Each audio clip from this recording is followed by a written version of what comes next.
And we're back with more Chinese Dota here. It's Team Sirius versus Phoenix Gaming. Both these teams actually not doing so hot. Unlike Aster Arius, they still have a chance of making it into the playoffs. So we'll see how they do here. Io plus Slaughter are going to be the first two heroes picked up. And then the Sven plus the Omni Knight. So already we're seeing some interesting changes in the draft.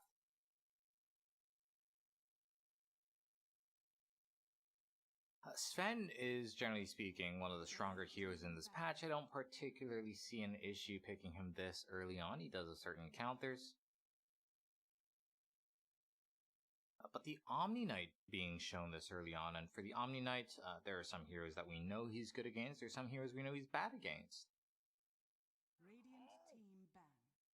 One of the fundamental weaknesses of the Omni Knight is that Guardian Angel can be purged off. And Repel is a very obvious spell to play around. I think it's actually... I know it's not dispellable, but there's simply a lot of stuns, a lot of ultimates especially, which are not affected by that Heavenly Grace.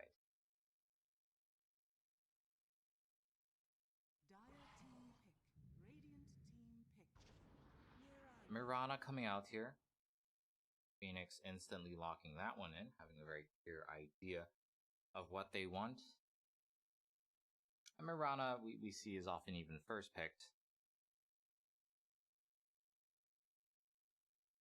And so that makes a lot of sense. Also makes sense that Sirius are banning out these sort of magic damage heavy bursty type heroes that can deal with the IO very easily. And that's generally how you want to approach the game. You want to get right on top of that IO. Once Sven gets the Ags, that will be his prime target pretty much 100% of the time.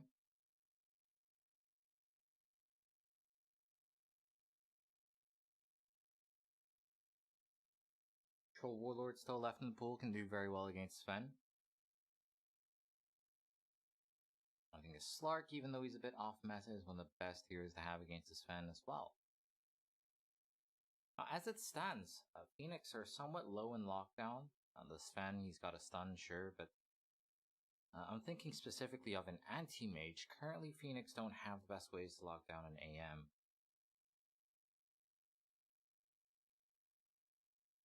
And you can say running an AM plus an IO is a bit greedy, but later on you're going to have great map movement. Going with the Shadow Demon here, so that is the counter to the Omni Knight. Guardian Angel is completely useless when you're up against the Demonic Purge. It persists as well, so just constantly purging the enemy like a nullifier. 10 seconds remaining. 5 seconds remaining. And that obviously sets up for a number of very scary late game cores that you can make illusions of. A pretty obvious one will be the Terrorblade. I think Medusa can also be very scary. Medusa plus an IO. You have the damage amplification from the Slaughter. Absolutely ridiculous late game power.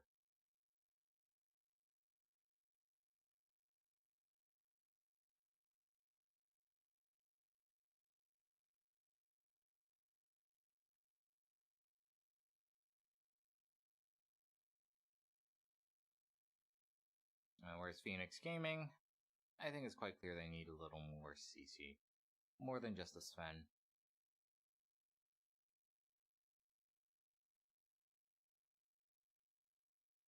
Magnus still left in the pool, that could be a very interesting one. But the Empower on the Sven, he actually deals more damage to secondary targets. But they're going to go with a Centaur Warrunner here. I have mixed feelings about this. Stampede is a very good way to disengage from an IO relocating in, say, in theory, but the Slaughter, if you're stunned, Stampede does not help. If you're chain stunned with the bashes, even more so. And then you have the Shadow Demon, who, with the disruption, does not care about Stampede. And Centaur Warrunner, generally speaking, high HP hero. Soul Catcher does a lot of damage to a hero like the Centaur. Obviously, it's got good synergy with a Sven, makes it much harder to kite him around. You put the Holy Grace, Heavenly Grace on the Sven, you make him hasted with a Centaur, and he should be able to chase down most targets as long as he's not CC'd. Problem is, what if he's CC'd? What if he's put under by the Shadow Demon? I actually don't know if Disruption is affected by status resistance. Okay, looks like it is. That's gonna be interesting. And, well, they were low lockdown earlier with the Centaur Warrunner, not so much, but Sirius still picking the Storm Spirit.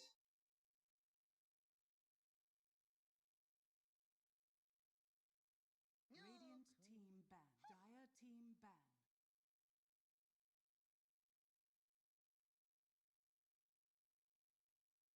And we've seen a couple of Storm Spirits today having massive impact.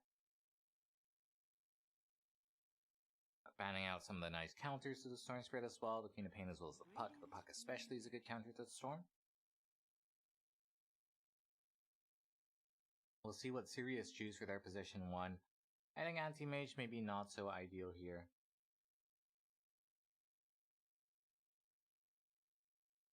Pretty sure you don't want to be going for a Phantom Assassin either, the enemy's just a little too tanky for that. I think Dusa is still a very good option, however. 5 seconds remaining.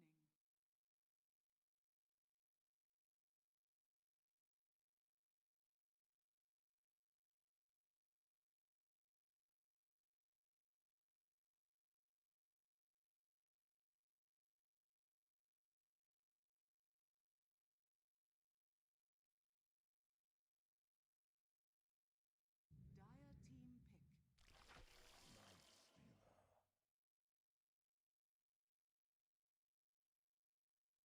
Going with a Lifestealer, I'm not too sure how I feel about this one.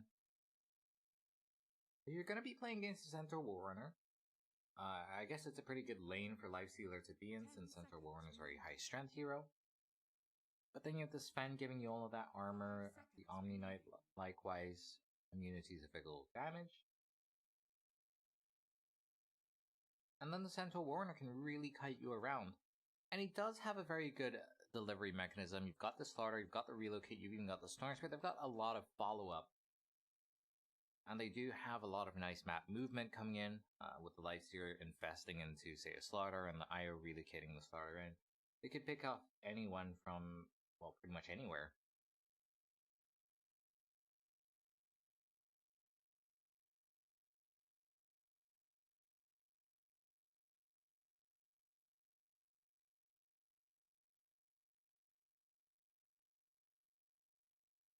Late game, the matchup of the Lifestealer into the Sven is frankly a bit of a toss-up. Honestly, there's a lot of luck involved. Who gets the bashes, who gets the crits. But I wouldn't say that's terrible for the Lifestealer. I'm just thinking there's much better options. Probably going to be a support Omni Knight, so looking for a mid laner here. Gonna be going with a DK, that's an interesting one.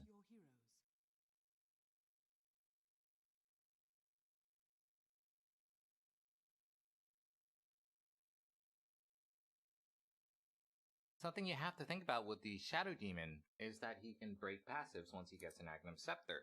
And the Agnum Scepter also gives him free charges, so you can use it on both the Sven, kite him around, and the DK. I do have a very high armor lineup now. The Lifestealer really going to be struggling to deal damage. I think that's so much to the point where you just go purely into the magic damage items. The MKB, maybe a Maelstrom. We'll see how our DK can do. We've seen Storm Spirits beat DKs in the mid lane. There's, I think it's from TI 6 or TI 5 maybe, where there was a very memorable game of Sumail beating a Chinese Dragonite, absolutely stomping that lane. I don't think it's a particularly good lane for DK. I don't think it's terrible either. You get a lot of stick charges as long as you're able to sustain. You won't die, but you'll never be able to kill the Storm.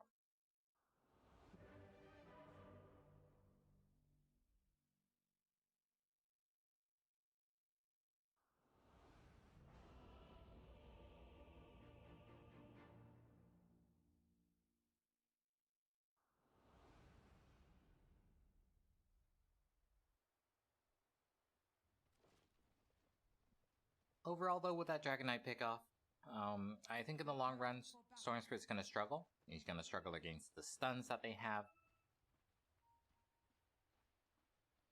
Dragon Knight actually, in melee form with a Blink Dagger, is very good against the Storm Spirit. There's no cast time.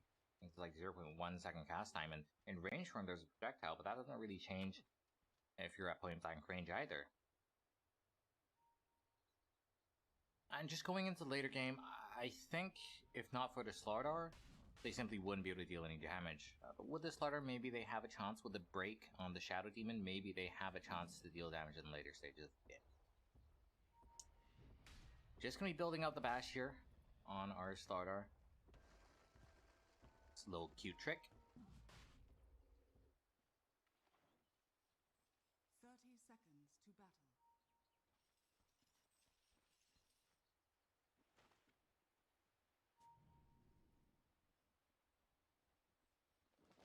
Just checking for wards here. Making sure that there's no wards in the mid lane or around the mid lane. There's actually still an ops sitting on our Storm Spirit.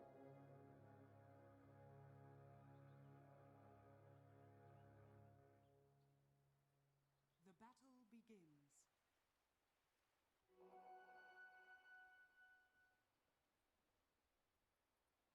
We'll see how our lanes go. I think in every single lane, there's a slight advantage for Sirius. Lifestealer with the Feast is very hard to completely push out a lane, and as long as the Shadow Demon has mana, he's also a very strong laner. I've already talked about the mid matchup. 7E actually deliberately not going for the block, apparently, but missing the first last hit. Oh no. He's missing every single last hit, and one of them even got denied. Not a great look here for our Dragon Knight, but now he gets the chance to interfere under the enemy tower. We'll be able to get that range creep denied, so I suppose it's not all too bad. Up top lane, Io, once you get a couple of levels, should be very good. With the Slaughter, interestingly, not going for Tether level 1, actually went for Overcharge level 1, and that allows him to trade a little more effectively. But the Slaughter does not benefit.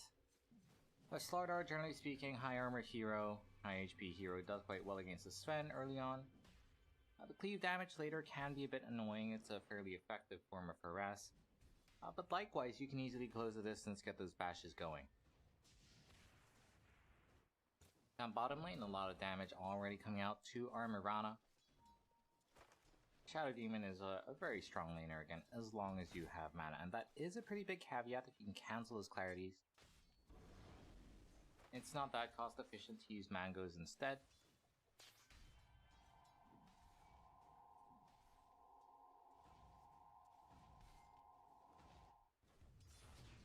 Gonna be interesting to see what our Dragon Knight builds into. I think if the DK goes for the Blink first item, then you might actually be able to build other more aura-based utility items on the Centaur. I do think you want an early Blink on at least one of your heroes for Phoenix.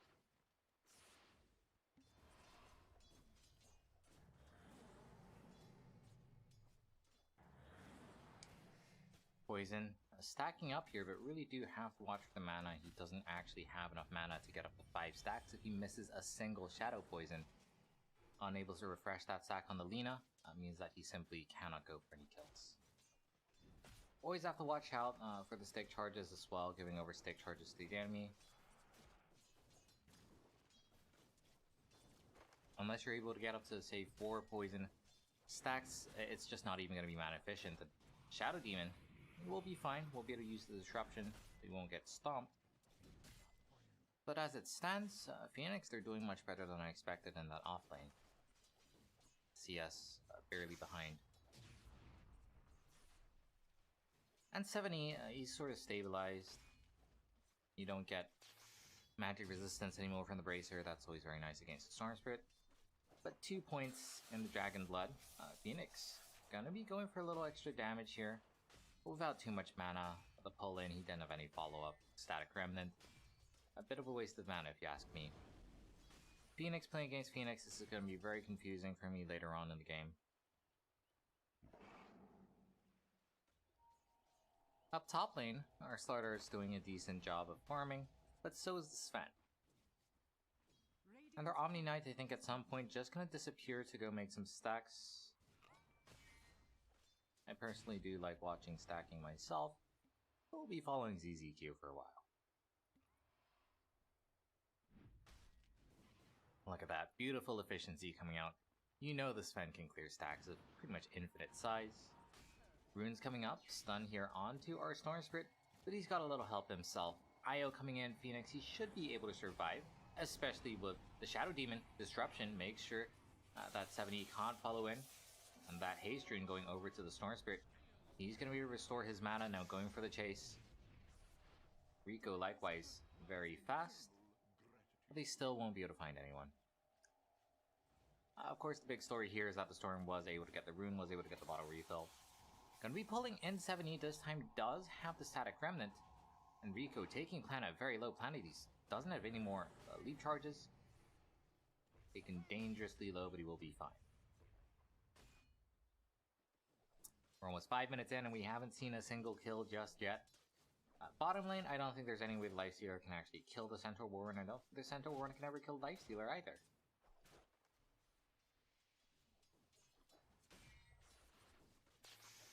So, unless we get the Shadow Demon coming in, it's just going to be a trade lane for farm. And a top lane, similar story there. Both on the tanky side. The big deciding factor in this game, I think, is that the Sven will have nice stacks to fall back to. Whereas Lifestealer, not nearly as good at killing creeps.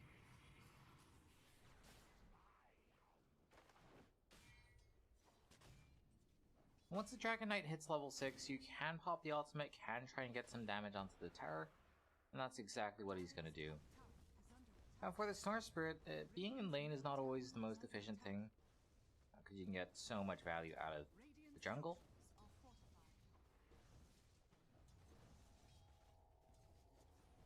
What could be interesting for Storm actually is to give the bottle over to the IO, if the IO is intending to hang around. No rune refill this time, 70 gets the DD. Doesn't have too much time left on the dragon form, it's around half down. He will still be able to get a bit of damage onto this tower, I think, but nothing on the level of, say, a Leshrac or Death Prophet. Instant D-Ward coming out here. Phoenix Gaming winning the Vision battle. And yeah, 70 just goes in and gets a bit of damage. Heavenly Grace does reduce duration of pretty much all of the Shadow Demon's spells.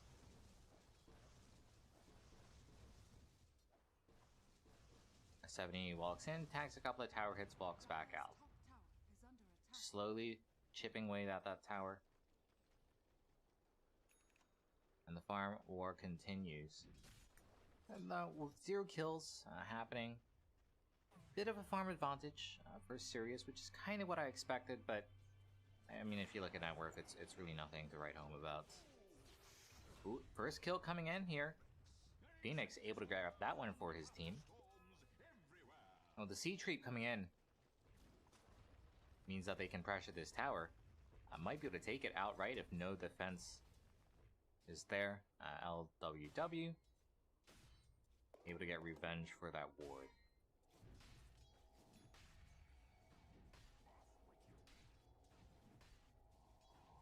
Slar looks like he's going for the Midas. He's got the recipe in just a second, actually.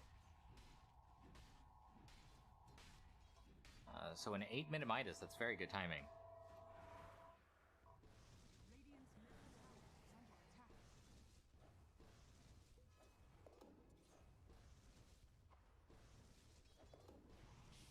Net worth EXP still very even. Storm Spirit goes in, gonna be pulling in the Dragon Knight. They really can't kill him unless they get those Shadow Poison stacks off. It's 2 levels into Shadow Poison. He gets up to 5. That will be a dead DK. But he's not even gonna try. Not even gonna try. I think that's a very big mistake. Okay, well, no kill happening there.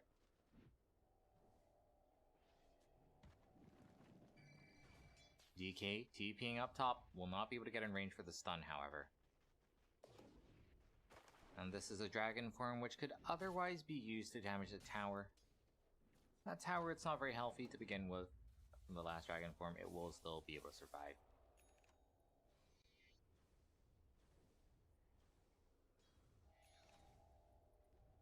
As it stands, Slardar, with that Midas, able to claim top network spot, but Sven not far behind him. Of course, Sven with all those stacks in the jungle will be able to catch up and quite probably overtake the enemy.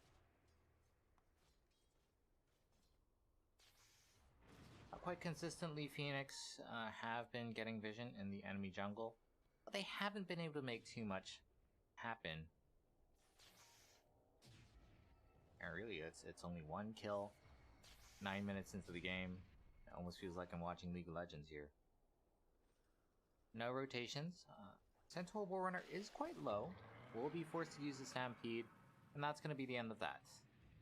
No real value from the Stampede elsewhere on the map. Arrow flies on forward. Rico not going to get hit. But coming in with all of their heroes, looks like Phoenix want to try and get this tower, maybe even get a kill onto the Io. Io is stunned up, nowhere to tether to. Will just die.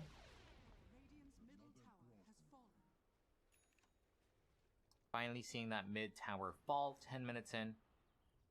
Does look like her DK is going for the blink. And that makes sense. Storm Spirit, nice dodge on that Dragon Tail. Does he have the damage to take down 7E? I don't think so, not if the Omni-Knight is there. Even coming in with a Slaughter, actually there's no Guardian Angel available. 7E in the river. Can he survive? Slaughter chasing on forward. Arrow landing as well, and now with the Urn healing up the DK. He might just be able to get out of here. Magic damage is his weakness, however he's got very high armor, but so resistance against the right clicks. And now the Storm Spirit out of mana will get taken down by the Dragon's Breath. Rico, he's TP'd in, but there's nowhere to tether to. His ally's already dead. And that is a nice set of kills there for Phoenix.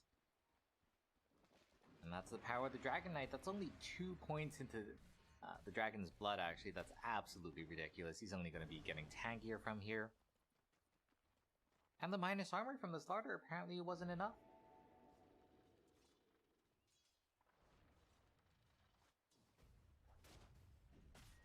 QAQ though, still quietly farming away. But with those kills, our Sven is able to take top net worth spot where he should be.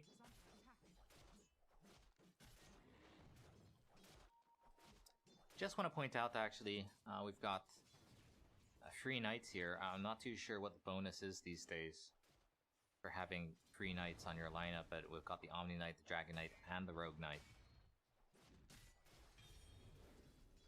They got that synergy going on. In my opinion, knights are always better than warriors. Top lane tower being pressured. Tethering to the siege creep, just giving it that extra bit of damage. They will be able to even things out. And our Slardar is still very rich with that Midas. We'll see if he builds the blink first or the axe first. We saw the axe first last time, didn't work out too well, but it did allow them to sit in front lines and go for just straight face tanking a tower while they push it. I don't think pushing towers is necessarily that big of an objective for Sirius. Relocate coming in, got the disruption for the save. Centaur Warrunner is very tanky, has the Stampede, he'll be able to get out of there, and 7E this entire time dealing damage. And if that wasn't enough, in we go with a Guardian Angel. And that's going to be a very easy cleanup. Phoenix, along with the Lifestealer inside of him, what can he really do? He leaves QAQ behind. And now QAQ is surrounded, doing a pretty good job fighting against Shiro, but it's just not a fair fight. It's never going to end well for you. And obviously there's some miscommunication. Sirius, one hero going in, one hero going out. That is just the worst case scenario, and they lose 4 deaths for the price of one losing the tower as well. And now the Dragon Knight has the blink.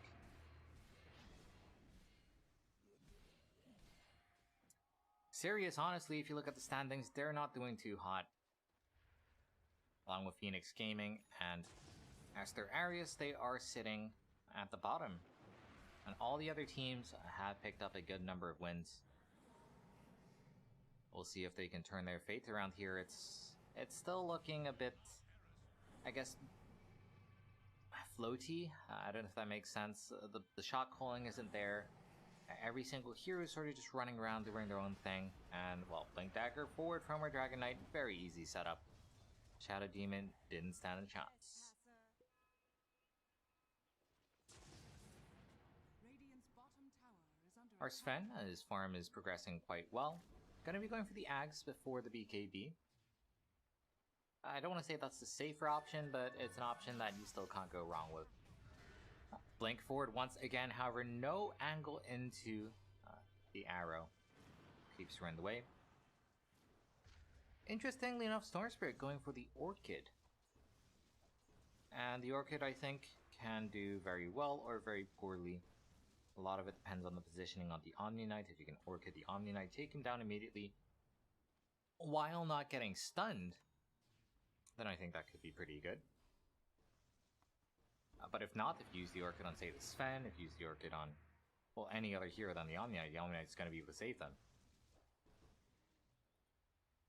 And, you know, frankly, I don't think this is a particularly good Storm Spirit game. There's so many stuns, so many ways to catch you out. And playing against that extra bit of tankiness that you get from the Omni Knight, well, they are going to be going forward here. Sugar Syrup, probably going to be dying, so that's okay, even wasting the Stampede there. But getting a kill here or there is not enough. You need to be getting towers as well. Planet, looking for an arrow. It's going to be pretty hard to actually get a kill, even if he lands the arrow. Just going to be looking to finish off the range creep, I think. Oh, it does hit the IO, but there's no follow-up.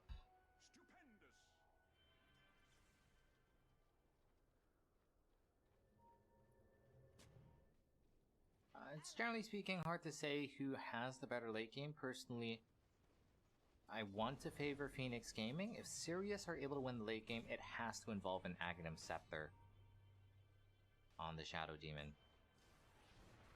On the flip side, if the Shadow Demon is able to get farm, which, well, the current rate is just not happening.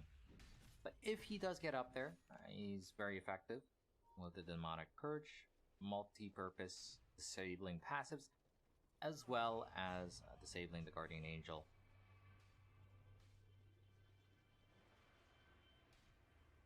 As it stands, however, both teams playing it relatively conservatively. Dragon Knight with the Blink Dagger, he set up one kill, tried to set up another, and just hasn't been too far forward since then. They do have the option of going for a slow siege, and now with multiple Blink Daggers, they might be able to just get the jump on the enemy and take them down that way. The problem is playing against an IO, playing against a Storm Spirit.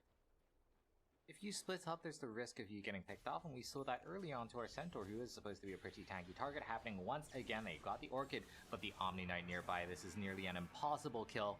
It is time to back off. Blink forward, countered! Oh boy. Hold on. Did I see what I just saw? Okay, why was the Shadow Demon there? That wasn't actually the Blink from the Centaur. It was in his backpack. What an awkward fight there. But Sirius, they know momentum is in their favor. They know there's no relocate. Hunting for kills.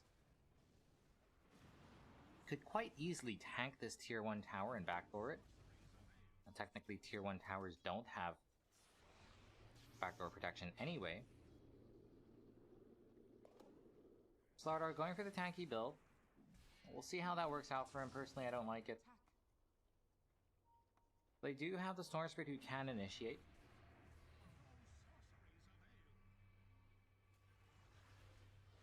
Slardar gonna be eating a stun. Mirana leaping forward. They actually want to go for this kill.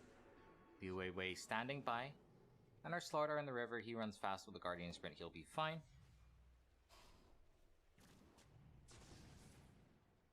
Phoenix Gaming. Their Sven doesn't have the Aghanim Scepter just yet, but he is looking to join fights. Once he gets that Axe, they're gonna have really good initiation. Double Blink plus the Axe. Mirana with the follow-up stuns from the arrows as well. Already having that Spirit Vessel to counter the Eye of Healing, that's also very nice. And Sirius, they've already got their Orchid, not too sure what else they can be waiting for. Maybe the Agle and the Slardar, but it's not quite a Blink Dagger in terms of initiation. Kinda hard to get super aggressive with an Ag Slardar. Lifestealer going for the minus armor. I think there's two ways to do this. There's so much bonus damage on the side of Phoenix Gaming, so much bonus armor, rather. So I think you either go full on minus armor, or you go for magic damage, blink forward onto the IO. If they take down the IO, it's a lot of healing down, but they won't be able to get the finish. Infest gonna be healing up the IO, allowing the IO to survive long enough to tether out, but there's the Sven for the follow-up. He's finally got that Aghanim Scepter. God Strength, Mask of Madness, that's all you need. QAQ with the Rage might just get out of here, and that's a pretty big lost kill. If they had taken out the Lifestealer, I think that would have been massive, but hey, you get the Shadow Demon instead, you still get the tier 1 tower. Radiant structures are fortified. Starting to see a minor net worth lead here for Phoenix, but it is quite minor. I do think they're hitting item timings earlier than Sirius, however.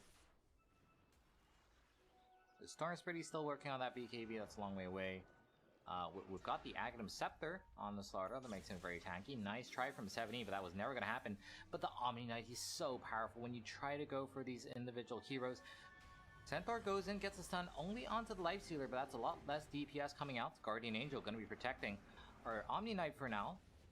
But in the river, this is where the Slardar does his best work. And they don't have the God Strength anymore. Omni Knight gonna get taken down. Still enough damage coming out from Shiro to take down the Slardar. And without the Slardar, without that tanky frontliner, they're just gonna be bleeding out more heroes, losing all 3 of their cores here, and we've got the Blinks to punish. That is going to be almost the full team wipe there. ZZQ had to use his buyback. But that's still a fight you'll take any day of the week. I really thought Sirius could do it. I'm sure they did as well. Sven didn't have any of his cooldowns, but I really don't know what went wrong. I think the power of Guardian Angel not getting purged off was big. If everyone, the coordination was there, they focus one target that has been purged off, ideally, say the Sven or the DK. I think that's a completely different fight, but second pick Omni Knight, what can I say? QAQ TPing in, trying to go for the pick off here, but Shiro, he's got his ultimate back up, he's got that Ags, and Rico is such an easy target. Disruption will save him for now. Life and Death, he has to go in, has to try and defend. Io able to keep his distance, but they really deal damage with this Sven. Sven flying on forward, able to finish off the IO. Now going for the man fight against QAQ. It's not even a fair fight because, well, there's just more of Phoenix Gaming. They're going to be able to clean up. They're going to be able to get the game. 22-minute game here. Sirius, at some point, Phoenix just came online. Once the Sven got the Ags, these fights weren't even close.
And we're back with game 2 of Sirius versus Phoenix.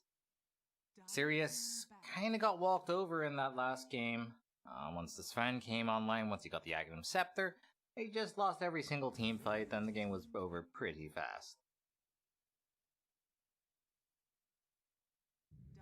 Both of these teams not doing too well in the standings right now, desperately need a win to guarantee themselves a playoff spot, and well, as it stands, Sirius with a somewhat better position. A very middling position. We'll see how it goes for them. Having lost one game, that's already not great. At most, they'll only be getting 1 point out of it.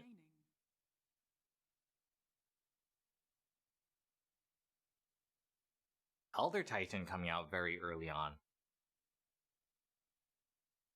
I'm not going to say that's strange, we do see more Elder Titans these days, but usually it comes later on in the draft. Phoenix Gaming immediately going for the Crystal Maiden plus Magnus.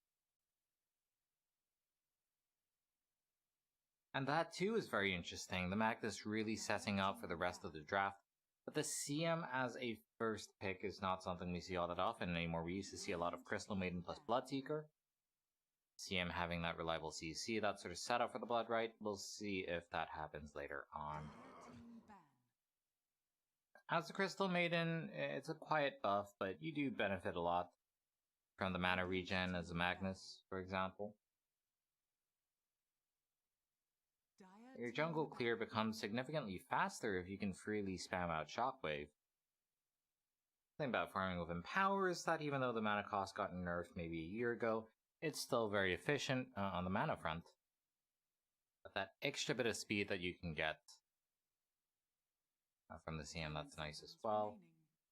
And a lot of safe laners tend to have mana problems, because they often don't build into many mana items. Whereas, say, offlaners, I think, are more likely to get something along the lines of a Soul Ring.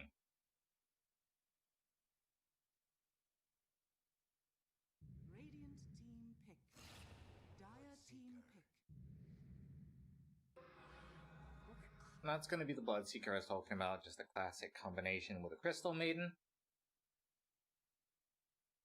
But the Rubik here, and Rubik's always a massive threat to Magnus. Stealing the RP, stealing even a Skewer can be big. Honestly, Shockwave on Rubik is quite nice too because of the Arcane Supremacy. You do need a melee core to get full value out of Empower, but literally every single spell that you can steal from Magnus is good. Even the Crystal Maiden, every single spell is good. Not so much the Bloodseeker, not so much the Tusk, but already Sirius spoiled for choice.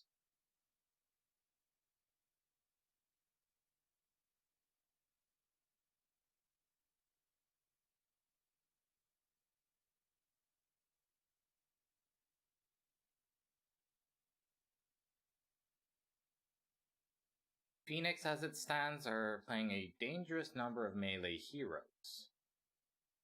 And because the Magnus is more often than not paired up with another melee hero, that does mean they can run into issues later on, getting kited around. Morphling actually a pretty good one to do that. And much like how it's a good game for the Rubik, it tends to be a good game for the Morphling as well.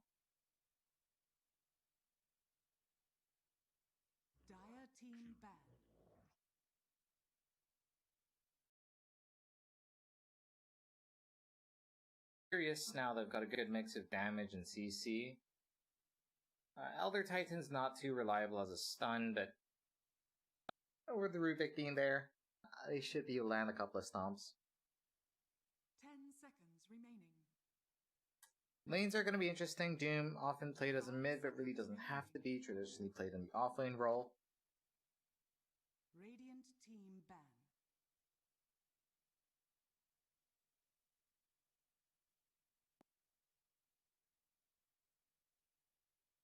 But by banning out the Slardar, it does appear Phoenix Gaming are expecting a mid Doom. 10 seconds remaining.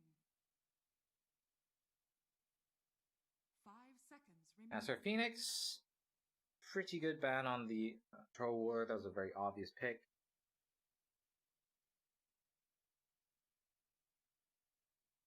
And there aren't that many good Magnus partners left out there. Sven is still an option. But that might be a bit redundant, frankly.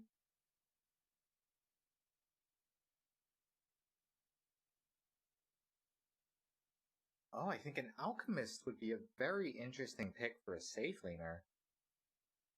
Dire team ban.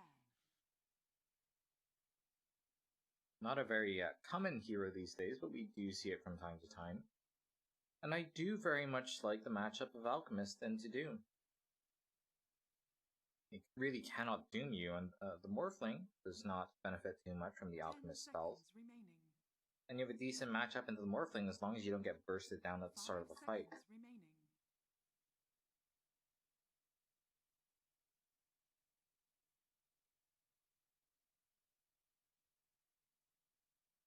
There's really not that many melee position ones left in the game. Monkey King, I suppose, is a hero we see from time to time.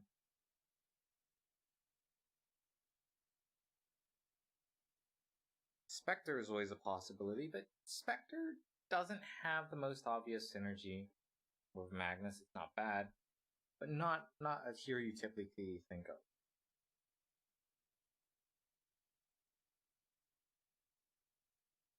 So I think those are your options.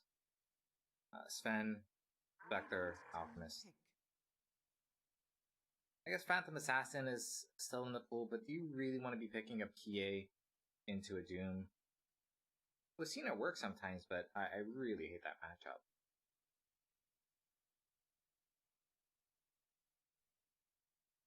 Seconds remaining. 5 seconds remaining.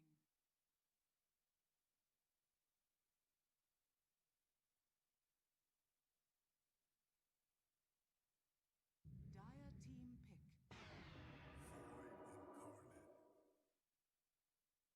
Void Spirit here, a very neutral pick. I think this game is pretty nice for Void Spirit to get an Aghanim Scepter. Choose your hero. Works well against the CM and the Magnus. Even the Tusk does not like being silenced, but the Drow Ranger coming out here. Ooh boy. So you obviously don't get the cleave from the Magnus, but Empower is very good on heroes with high base damage. Morphling is a good example of that, but so is the Drow Ranger. You get all that bonus agility.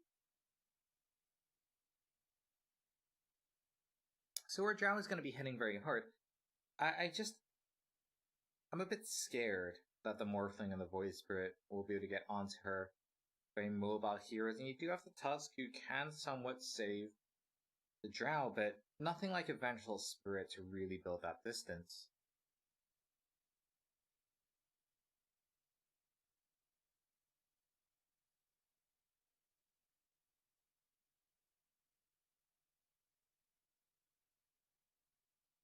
We'll see how it goes. I personally favor the Sirius draft. The Phoenix Gaming lineup, I think, revolves around the Magnus with the RP too much.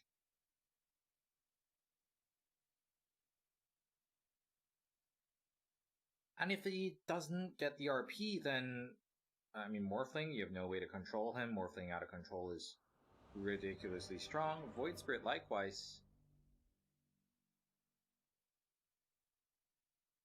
And generally speaking, in the late game, Morphling is much better than Drow Ranger.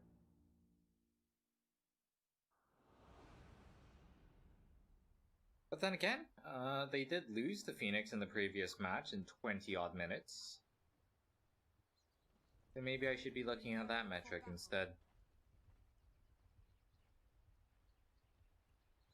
Well, I tried. Are you okay? Gonna be Leo Wei playing the support Elder Titan. You die alone. E.T., a hero who can feel very strong in lane. You'll have to do better than that. And I guess can be very strong in lane, but whenever you go in for the trade, you are going to be taking damage yourself.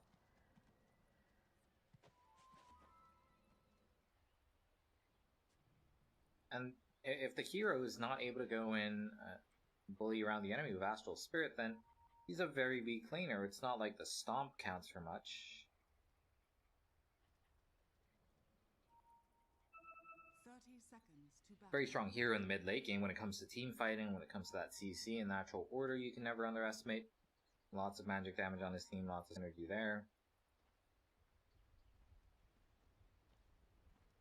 But if you're running the ET and he's unable to get anything done in lane, then the Morphling is a fairly weak laner at the first couple of levels. Maybe up until level 4, I would call the Morphling a weak laner. At level 5, you're practically invulnerable, so that becomes much better. I also do like what we're seeing. He's got the shift attribute at level 1, but he actually hasn't used it.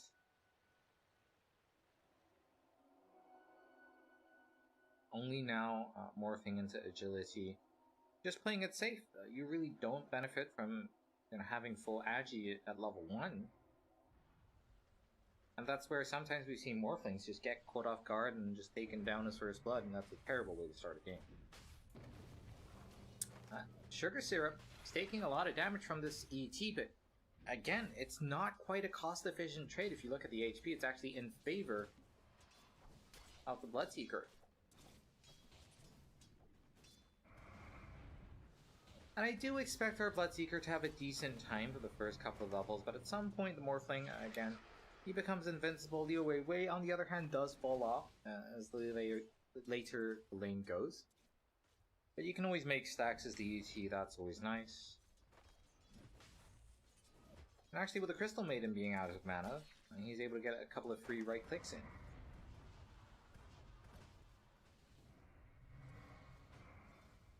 He's doing a decent job of keeping the Bloodseeker at bay. Morphling able to freely last hits for a while. And Crystal Maiden, such a squishy hero.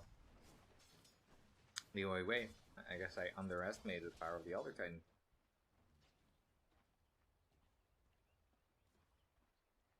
Rico up top, playing tag with a Tusk. He's got the boots, but he's not going to be able to finish off that courier. The Fred tag team is very strong. But now the tag team's on cooldown, Rico, he should be able to right-click and trade out for ZZQ here. I'm kind of surprised that he doesn't. If you turn around with a zap, reducing that attack damage. Yeah, Tusk should never be able to fight against you. It is going to be the offlane Void Spirit as opposed to the offlane Doom. Speaking of our Doom, skewered under a tower. But with the Ogre Frost Mage, his one weakness is low armor that's countered. So he's going to be okay there. Should be able to do fine in lane. You got the Magnus, he can head into the jungle with Empower. On the other hand, you've got the Devour, so it should be relatively high net worth for both of these guys. Drow Ranger, top of CS, doing a very good job harassing the enemy as well. Not hit by the Fate Bolt there. They were able to put out a lot of damage.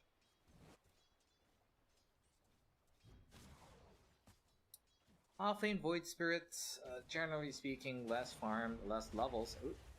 Shiro goes in with a slow. Rico, he's going to be first blood here. A very nice start for a Drow Ranger. Drow Ranger, one of those heroes that can snowball. Once you start getting a lot of levels, you can clear jungle very quickly, get the lane over to your allies. Another skewer back in on to our Doom, but he's just tanking right through it. He's got a salve, he's going to be fine.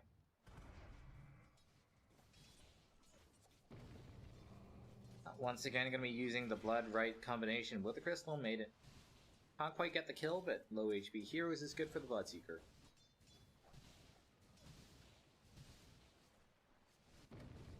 On the other hand, our Morphling is doing okay. He's going to be taking a lot of damage there, but with the ET Spirit, they've got the damage threat. They won't be able to kill QAQ. QAQ, just looking for level 5, just looking for the Morbid Mask. At that point, you can head into the jungle if he really has to. And despite a slow start, Phoenix, they are starting to apply more pressure up top lane. Again, they're able to get the kill onto the Rubik. A very simple combination between all the slows, damage you get from the tag team, and Rubik is such a squishy hero. He started with the boots. Runes not going to the mid laners. Magnus with the bottle, obviously he cares about the refill, but the Doom doesn't. So overall, that's good for Sirius.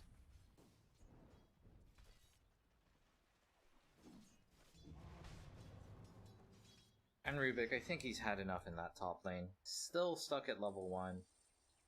I'd like to see him just back off and make some stacks and try and catch up that way, but no, he's headed right back into lane. Level 1 compared to level 4 Void Spirits. And our Drow Ranger having such a good time. Has the early treads. And that actually increases your damage output quite significantly, so Rico has to be even more careful.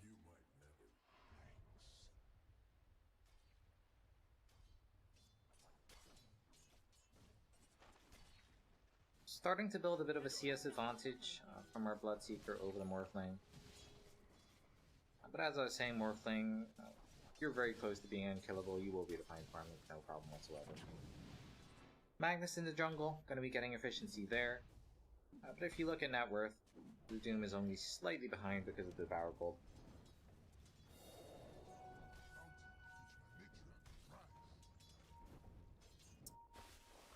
Elder Titan, going to be taking some damage. Stomp not going to be connecting. Crystal Maiden will survive. Bringing in the Rubik does not result in any kills. Does this mean that the Void Spirit up top is more vulnerable? Not necessarily. He's relatively hard to kill. He's got the Dissimulate. Once he hits level 6, he's going to be, well, virtually unkillable. In fact, he might be able to get kills, even if it's just him, if the enemy misplays.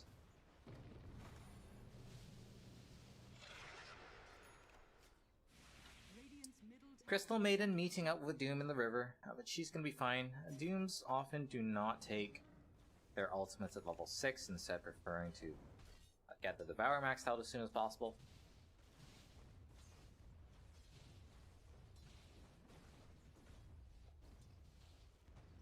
A relatively quiet game, once again.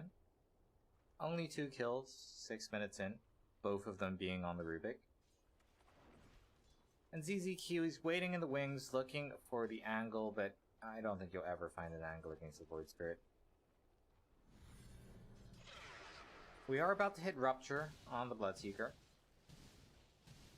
Still kind of hard to kill a Morphling because you don't take damage during waveform when you're Ruptured. But he could try and rotate top. Now, speaking of rotations, 2 supports into the top lane, but that's spotted out by a Dire Ward.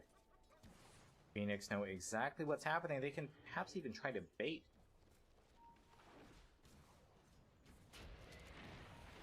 Not going to be hitting with that Ice Shards, however. Our Void Spirit will be able to dissimulate away, so once again, no kills. But now it's very obvious that there is a ward somewhere around, but they won't be able to find the D ward. It's actually just out of range. DZQ goes in with the tag team. They've got the slow. Drow Ranger, again, with more slows, more damage. Very easy kill onto Rico. Rico that makes his 3rd death. Still not bottom of net worth, surprisingly. That's the spot claimed by the Elder Titan. And our ET, I suppose he has fulfilled his purpose, allowing the Morphling to get farm, but that's really all he's done this entire game. Mid laners likewise, no kills. I think 70 kind of gave up on trying to kill the Doom after those 2 skewer attempts did not work. And instead they're just going to be farming up.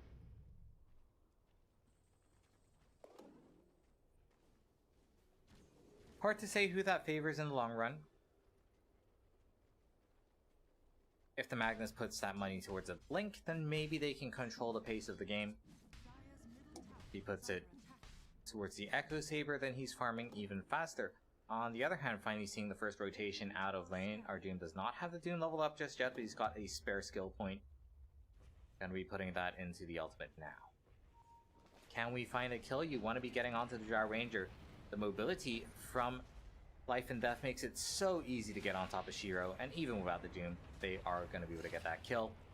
Or not, actually. Shiro surviving through it all will be able to TP out just barely. And the Void Spirit held in place.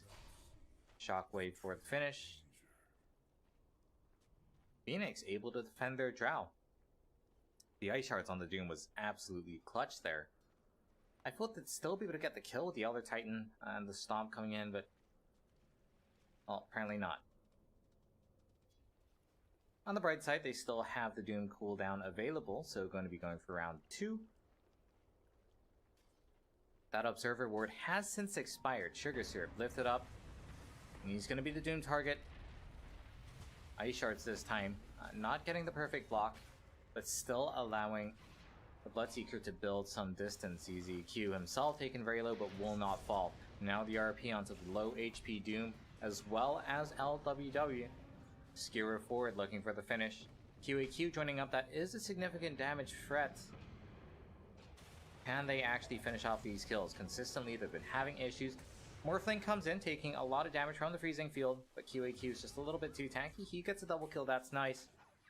A lot of kills being traded back, and we're not done just yet. Rupture coming out here onto the Morphling. He's got the waveform in just a second. We'll be able to dodge out from the Rupture damage as well as the Blood Right damage, but the Skewer in combination with that Rupture, it's such a nasty combo.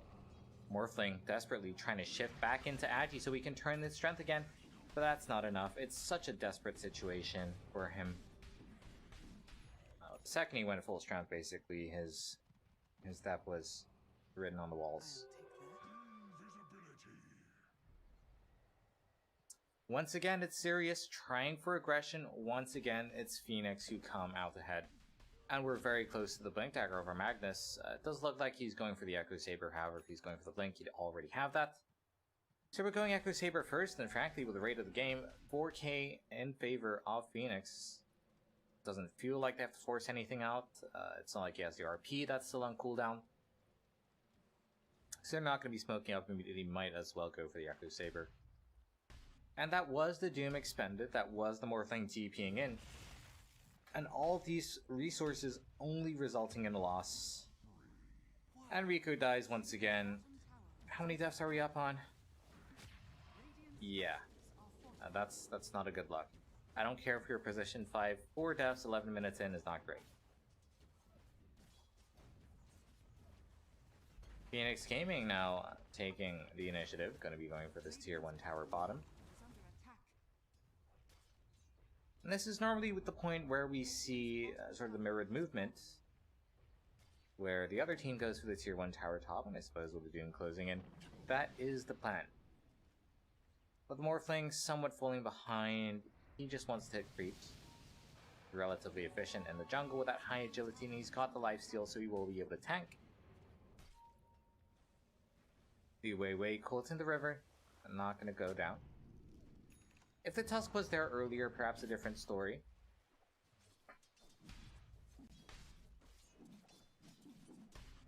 But then again, the Tusk with the Ice Shards, there is some decent mobility coming out from the Void Spirit as well as Morphling, so pretty hard to lock them down. Doom is back up. They've got the drums, they could go for the chase if they really wanted to. But is the Crystal Maiden really someone they want to Doom? Rupture comes out, holding everyone in place. And Phoenix, they say that's cool. You're not killing us, we're not killing you. We're still farming on our Drow, we're still farming on our Magnus, and Magnus coming around the back. 1,000 gold away from that Blink Dagger means he doesn't have the Blink Dagger, but he could still try for a cheeky play. Rico really struggling in the level department, not level 6, 13 minutes into the game, snowball forward, puts EZQ in a bit of a weird spot. They're trying to turn around on him, QAQ will be able to get that one. But for Phoenix, losing a support to see 5 heroes honestly isn't terrible as long as they don't lose any more heroes. I think the tower up top is certainly dead. A Bloodseeker will not be able to TP out. He's gonna get spotted, so maybe it's not that good of a trade now because the tower goes down. But before that, you know, if the Bloodseeker TPs out, continues farming in, say, the jungle, you got Sheer on the opposite side of the map, you got the Magnus getting maximum efficiency with his Empower. And this is a very fast Blink plus Echo Saber. Frankly, a 14-minute Echo Saber is, you know, kind of mediocre timing. But he's going to have to Blink on top of that. And now he's got a Haste Rune, definitely going to be looking for some plays. Rubik does have the Spell Steal, so you do have to give that some respect, but until the Rubik has a Blink Dagger, stealing the RP is a bit hard to use sometimes. Now the fact that there's absolute no cast time, I think it's 0.1 second cast time on all of the Rubik's spells, does make it easier to use than the Magnus' own RP.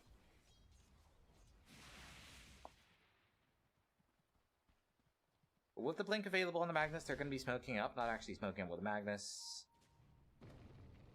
We'll see if they can find anyone. Radiant are scanning. And if they show the Magnus in lane and they see the Blink Dagger, Sirius definitely going to be feeling very secure. And they see that Blink. Still, Phoenix, with that smoke not finding a soul, will be able to get some vision control in the enemy jungle, and that's quite nice. Will mean that any future smoke attempts are that much more powerful.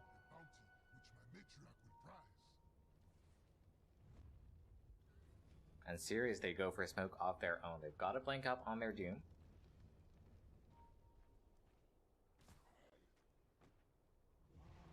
Kind of playing split up here. Shiro, if he shows in lane, that is going to be a prime target. Magnus is nearby. Doom comes out. 70 with a skewer. That's going to miss. Gets lifted up. He does not have the blink. Follow up with the mobility of the Void Spirit. We'll be able to finish off the Jet Ranger. But our Magnus with a haste rune, despite being one versus God knows how many, still gets the kill onto the Rubik. RP coming out here onto 2. Bloodseeker comes in, and with these low HP heroes, he deals so much damage he can chase on forward. And the Morphling, once again, caught full strength here. So if he wants to get more HP, he has to turn into Agi first. And that's not going to work. 70 cleans up with haste rune. Attacks so fast. With the Blood Seeker's buff on him. What's that even called? Blood Rage. And Phoenix cleaning that one up, losing their Jar Ranger. Didn't lose anyone else. Amazing team fight for them. The haste rune on the Magnus was definitely key in allowing them to turn that around. Problem with Sirius, if you ever start losing fights, then you will get chased down by a Bloodseeker. And now 5 heroes on the high ground. Snowball forward, Doom, he takes so much damage from the Drow. Drow completely untouched. Is going to get pulled in. Not going to get to the low ground, however. That would be a very nice Aether Remnant. If the Drow was that much closer, you can actually walk over terrain when you are affected by Aether Remnant. Punch up from the Tusk. Very easy Blood Right to follow. And in fact, snowballing in for more kills. Rico, he wishes he was as mobile as the Void Spirit. Unfortunately not. He's going to be falling 2 supports down. All Sirius can do is move to the other side of the map and continue farming. They're going to be losing their tier 2 tower bottom.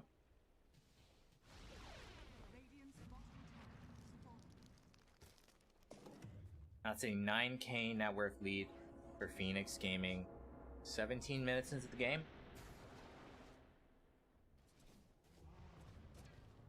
Personally, I was doubting their draft. I was saying that they needed to hit a lot of RPs on the Magnus, and well, he's been doing a decent job so far.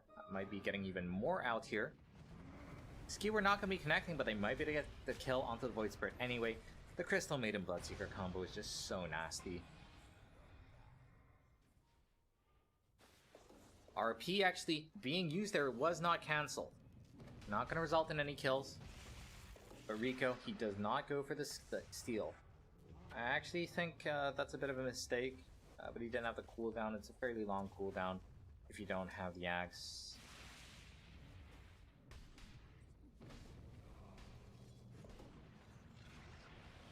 And Phoenix, when they're this far ahead, they don't need to be worrying about missing RPs.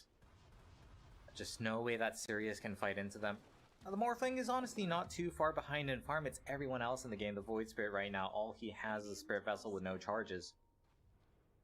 That makes him a little tankier. You do get a bit of bonus HP from the Spirit Vessel, but that's it.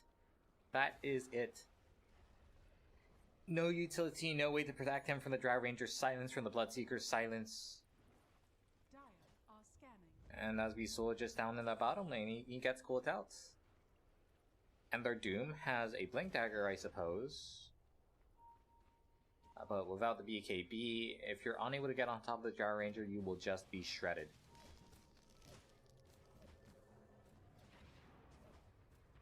They do spot out the Drow Ranger, but instead going for the lone Bloodseeker. Much easier kill, but he is somewhat tanky, will be able to survive for a while. Eventually does get taken down by the Infernal Blade Tick. Can they continue this fight? 4 versus 5. They've still got the Doom available. They know RP is down, but not for too long. And just as I say that, RP comes back up. BKB on the Magnus as well, that's very scary. Means that your Rubik can't control him, means that the Echo Stomp can't control him. So after he gets an RP, it's very likely he can skewer out.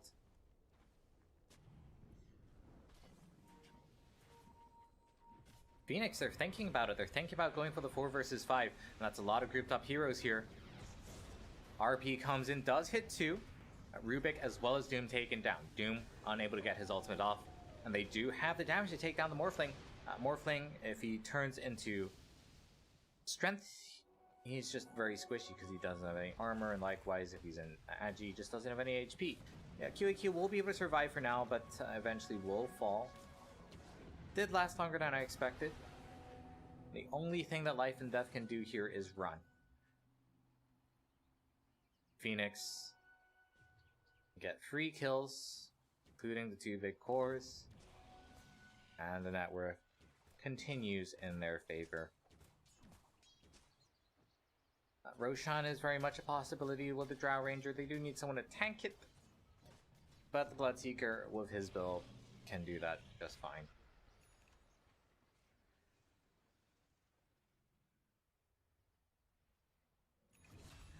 But Drow Ranger does get taken down, that's big.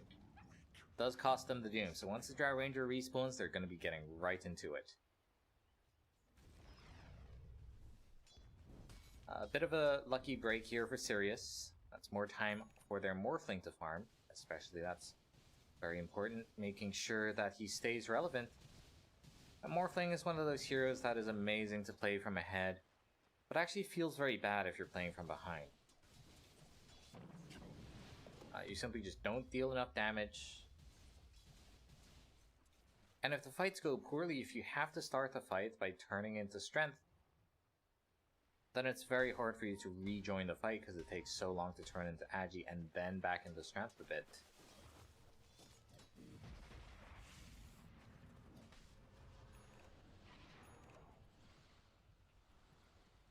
Finally going to be heading into the Roshan pit, it seems. And they can take it quite safely. The one thing to be worried about is the Echo Stomp.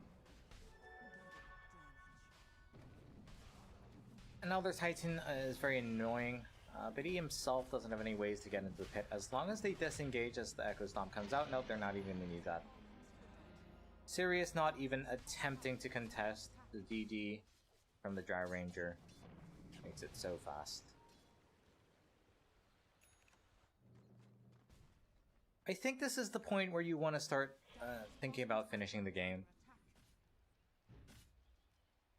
Where you want to really take more objectives. There's a full lane of towers up in the top lane.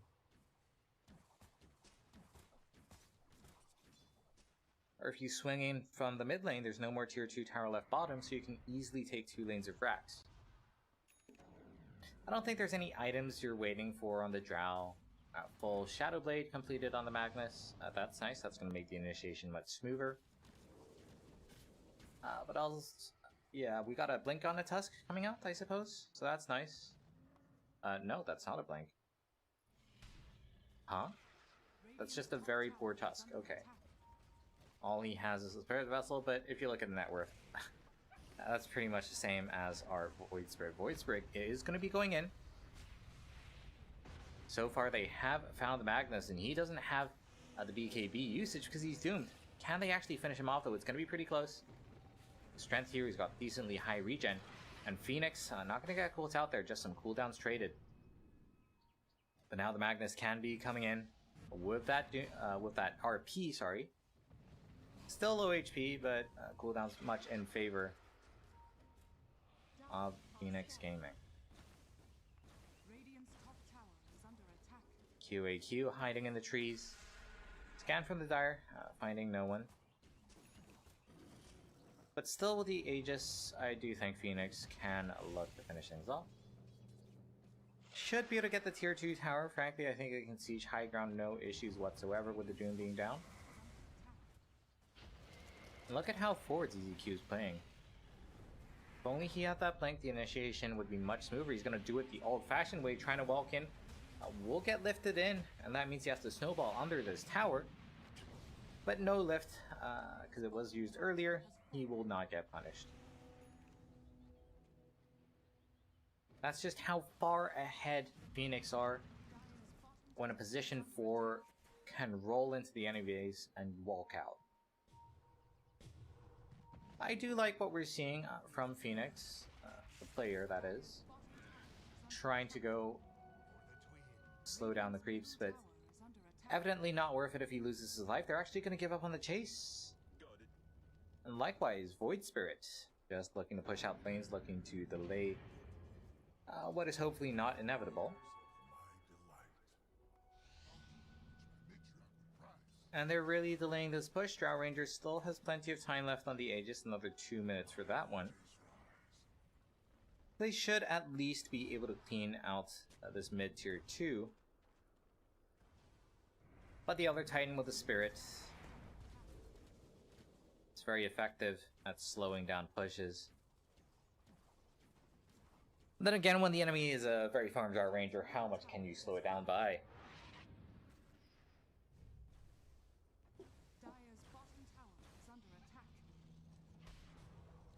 Still building up farm, still split pushing, but Glimmer Cape for the initiation. Crystal Maiden gets right onto QAQ already full into strength. Snowball not actually following him, but he does have the mana to TP out. And all they'll get is the Rubik.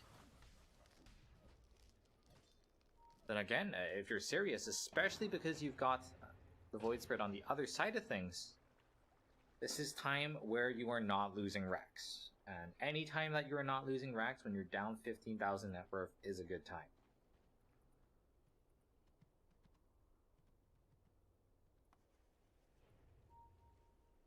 This really does remind me of how Forest like to play the game.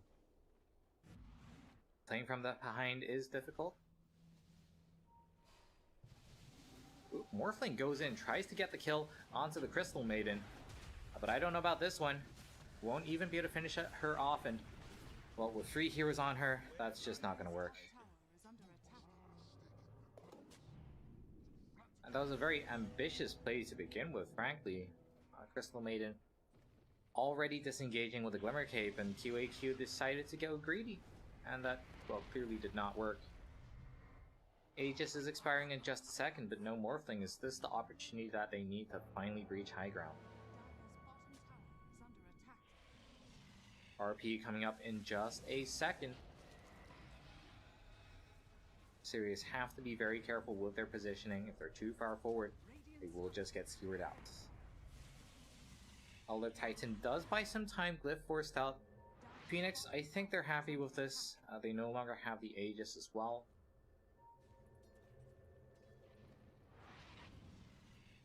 And that's fine. They've still managed to grow their net worth lead here. Shutting down the Morphling as well. That is the one here that you're worried about.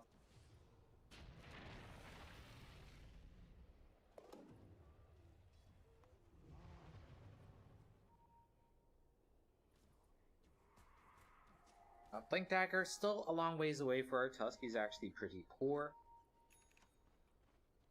And that does mean a little more pressure on our Magnus to hit RP.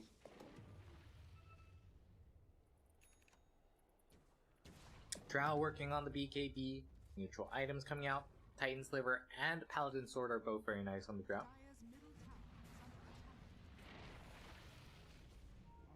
But she's going to go with the Enchanted Quiver instead. Titan Sliver actually does reduce Doom duration, so that's quite nice. But as a Drow Ranger, anything that allows you to keep more range means you can siege towers very effectively. Smoke gonna be instantly running into the other Titan, and he did not stand a chance. Going for the chase on to Rico as well. Rico, he's got the TP. QAQ is already out, and Rico just hiding in the trees, looking to cut the creep wave. But Dire are scanning Phoenix. They know what's up. Still won't be able to find the kill, instead looking to punish on the other side of the map. And I appreciate what Sirius are doing, I really do. And it's actually working. All they've been losing so far is supports. Their cores are still able to farm, and they're still able to delay this game. No Rax is lost yet. In fact, tier 3 tower is barely damaged. And this is all considering that the bottom tier 2 tower fell 10 minutes ago. Magnus, though, with the Shadow Blade, if he can get the clean RP on the Morphling, we'll see how fast our Morphling's reaction speed is. Does not turn into strength, the chain stun is there, the silence is there. And that is yet another death on to the Morphling. That is the one hero you need to keep alive, and he doesn't have buyback. In that situation, it's not impossible to react. I can tell you that as a fact. Doom coming out here onto the Drow Ranger. Drow Ranger taken extremely low. Void Spirit gets right on top of her. We'll be able to finish that off. But it does come at the cost of the Elder Titan. But then again, without the Drow Ranger, it's very hard for Phoenix to push. So, for Sirius, considering that this all started with their Morphling dying, considering that they don't even have the glyph, this is a godsend for them. Magnus really turning into that scary late game core, however. Going for the AC, he's going to be putting out a lot of damage, as well as amping up that of the Drow. And that BKB actually still very long duration. Doesn't really help you against the spell steal, and he did have the Lincolns queued up earlier, but because the Rubik's so poor, actually no, he does have a Link Dagger. Okay, so maybe giving away the RP is scary. Crystal Maiden gonna get caught out. Last time this happened, it backfired very poorly for Sirius. But no Drow Ranger, just gonna be bleeding out a kill there. And again, any time where you're not losing Rax is a good time for Sirius, and in that sense they haven't even taken damage. Morphling though, cannot man-fight against the Magnus. Magnus just has too much armor there. Doesn't have the RP, does have the skewer. If they can skewer her into a punch from the Tusk, maybe they can take down QAQ, and they will be able to do so. Alright. I thought that would be very close. But the Morphling dies with 2060 HP. So that means he died pretty much full agility and just quite clearly not using the strength of the Morphling. And if a Morphling don't do what a Morphling's supposed to do, then is it even a Morphling? Now that's like saying if a Drow Ranger can't keep distance and do what a Drow Ranger wants to do. You know, if you have a melee hero sitting on top of the Drow Ranger the entire time, then the hero is actually quite useless. But this game, Shiro, he's been eating Dooms, and he has been dying, but in a great many fights, especially when the RPs start landing, just putting out so much damage. And now they've got the Aegis, now they've got the Cheese, and they should be able to at least get a tower.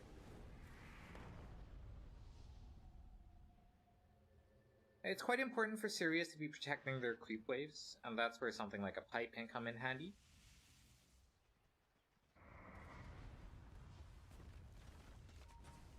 Another Titan, he is a very obnoxious hero to try and push into.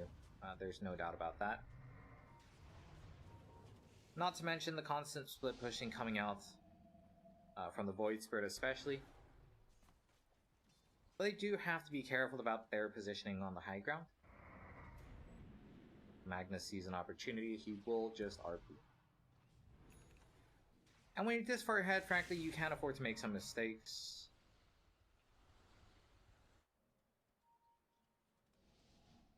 Another way of looking at it, though, is if you're this far ahead, what threat is there?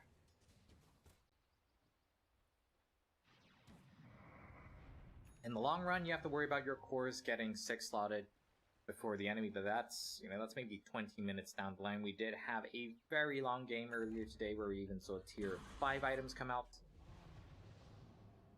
But Phoenix still looking to be in a good position to close this one out. They've got the Aegis, they've got the Cheese, they've got their sights on QAQ, but 70 can't get in range. Big Echo Stomp coming out, but Drow Ranger still laying into this tower. Attacks so fast with the Blood Rage. is taking a lot of damage, but I do like this. You can afford to take some damage on the Drow. Is going to get lifted up and put into the Aether Remnant. Going to be followed up by a Stomp. Drow Ranger surviving thanks to the Snowball. Snowball is going to take her very deep into the base, however, but our Drow Ranger able to force Stop away. RP comes out only onto the Doom, but if they take him out, he has no buyback. And that means no Doom for the next full minute. And trading a Doom for a Tusk is worth it, but with Shiro being so low, he's actually a bit hesitant, not willing to go high ground. This is where the Paladin Sword could have been very useful. Instead, with the Enchanted Quiver, it looks like that siege will be broken. Sirius still holding on to the Glyph. I think even using the Glyph would be a big win for Phoenix. As it stands, although they took a bad trade, Sirius, they are still holding.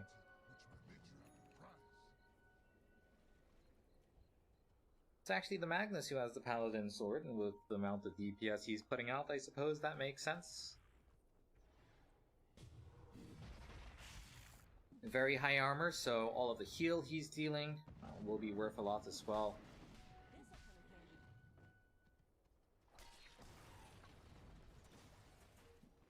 That Abyssal Blade is going to be very impactful.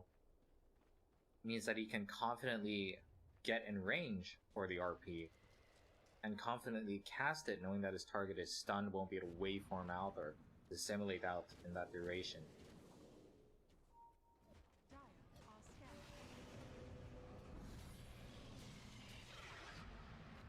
Do you have the pipe completed on our Bloodseeker? That's really going to help with the wave. We got around a minute and a half left on this Aegis. We'll see what they can do. Void Spirit goes in, destroys the Tusk. They still might be able to fight. Doom is available. Buyback coming out from the Tusk. They don't want to use it on the Aegis Drow. Rupture, not going to be casted here. Blinking out just in time. 70 is following them with that Shadow Blade. Will be able to get the Skewer back. He's going to be eating the Doom. RP actually stolen, being used onto two heroes. Echo Stomp to follow. That's a lot of damage coming out onto the Drow Ranger, but she still is holding onto the Aegis. They will be able to kill the Magnus in the time the other heroes are disabled, however. And QAQ, he's looking for the finish. He wants to get this Drow Ranger. If they can kill her once, they might be able to kill her again. They will be able to stop that TP. And with no more allies left, this should be a dead Drow. Rico, what spells can he steal? Actually, should be able to get the spell steal onto the Crystal Maiden's ultimate. That's quite nice. And that is the full cleanup for Sirius.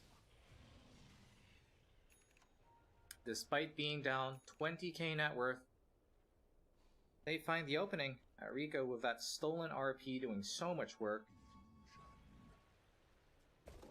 And that's set up for the kill onto the Magnus. They weren't actually able to kill the Drow Ranger or the Bloodseeker fast at all, but QAQ finally getting that E-Blade. He's got 5,000 gold on top of that. He is starting to turn into a late game damage threat. Level 25 on the Morphling, very powerful. Much like level 30, doesn't really matter which talent you go, both are strong here.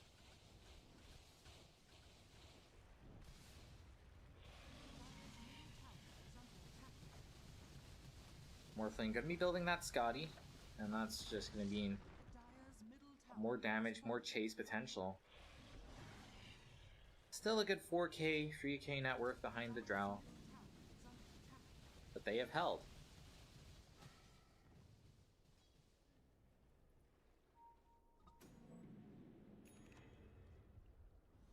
But for Sirius, they're not out of the woods just yet, still down 14k net worth. But Drow Ranger does fall off somewhat. It really depends on whether she's able to keep her distance. Drow Ranger at range, one of the strongest late game DPS threats. Drow Ranger up close, one of the weakest late game DPS threats for position 1. Doom not available, gonna be up soon. Phoenix going for the Aeon Disc, actually. I don't mind this. There's no dispels on the side of Phoenix. There's no nullifier. No rules. As the Aeon Disc means you are guaranteed a Doom onto either the Drow or the Magnus, I think that's worth not being able to deal damage. It's quite clear that almost all of the damage is going to be coming out from Morphling. Everyone else is just there for the utility. And the Doom coming in with the Item Scepter, that's a lot of utility. It's almost a 50% uptime on your stun. Not to mention a lot of damage over time. Tier 4 items coming in. Timeless Relic is pretty nice for the Magnus. But he's got the Minotaur Horn. I suppose that makes more sense. You can give the Timeless Relic over to CM. Minotaur Horn for a Doom as well. Leveler for our Morphling. And Leveler is actually a pretty nice item for playing from behind, because you can just take towers the second you even out these kills. You get very good value from it. Rico, once again, hiding in the trees, just looking to cut the creep wave when it comes out, when it's safe to do so.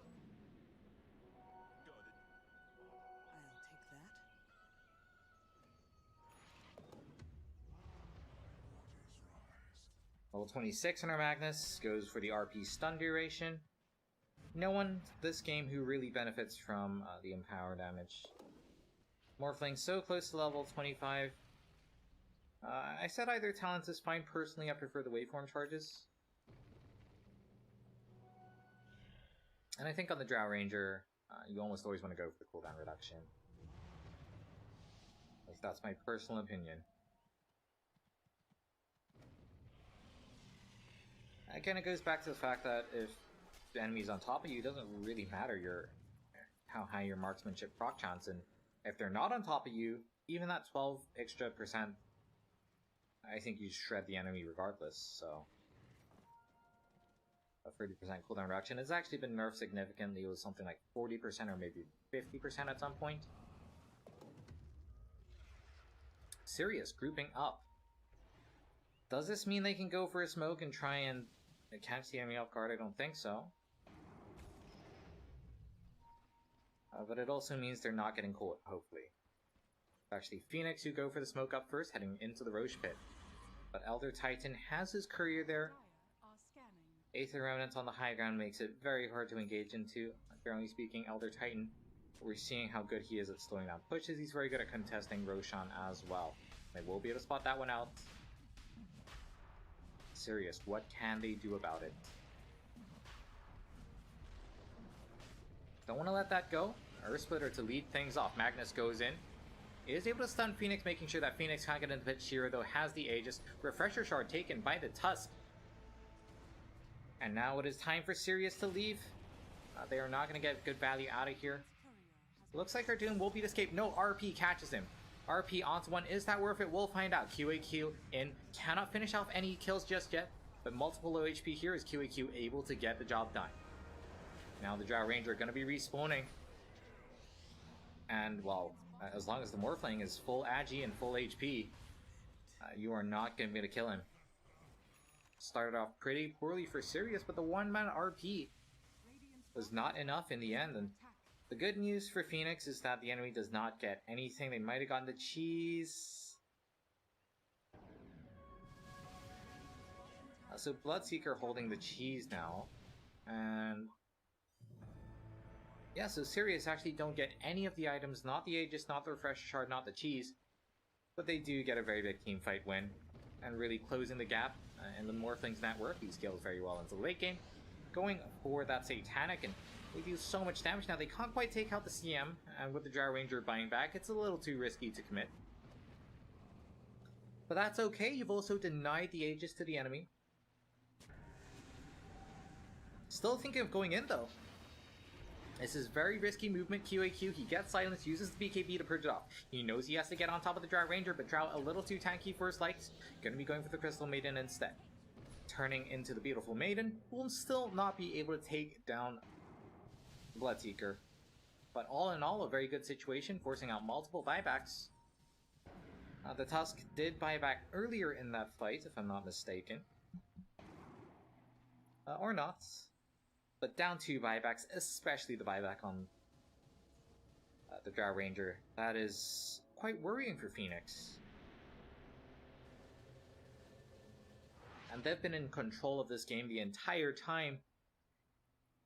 But net worth sharply spiking up. Sirius, have they done it? Has the Morphling finally outscaled the Drow Ranger? Hard to say. I think in the end, it all comes down to the RP. And the Magnus, he's got a lot of good tools to help him hit that RP. The Abyssal Blade helps with the RP, the Shadow Blade helps with the RP, the BKB helps. He's even got the Refresher Shard. But we said this at the start of the draft, it's much easier to execute from Sirius. And if the RP does not land well, that's pretty much all the teamfight that they have. They do have some defense from the Tusk, which can kind of save the Drow Ranger. Doom leading the charge here is going to be blinking forward. Does get the stomp onto the Tusk. This is not a hero you want to Doom, but they should be able to kill him with the chain stun. 8th and Remnant is perfect. And although there is an 8k net worth lead here, it feels like Phoenix are on the back foot. Buying back, Morphling trying to deal damage to the Drow Ranger. If Drow Ranger dies... Oh no, that's a Lifestealer, a Bloodseeker. My goodness. My hero. Sensors are all over the place. RP was used. It did get a kill onto the supports. If he can get a couple of bashes onto the Voice Word, he might be able to take him out as well. But the Doom still has his ultimate, and that's going to be used on the Magnus. Magnus, say goodbye. Ends up being a bad trade for Phoenix. Because they also bought back on that Tusk. That's a dieback on the Tusk. They don't have buyback on their Magnus. And the Morphling's still very healthy.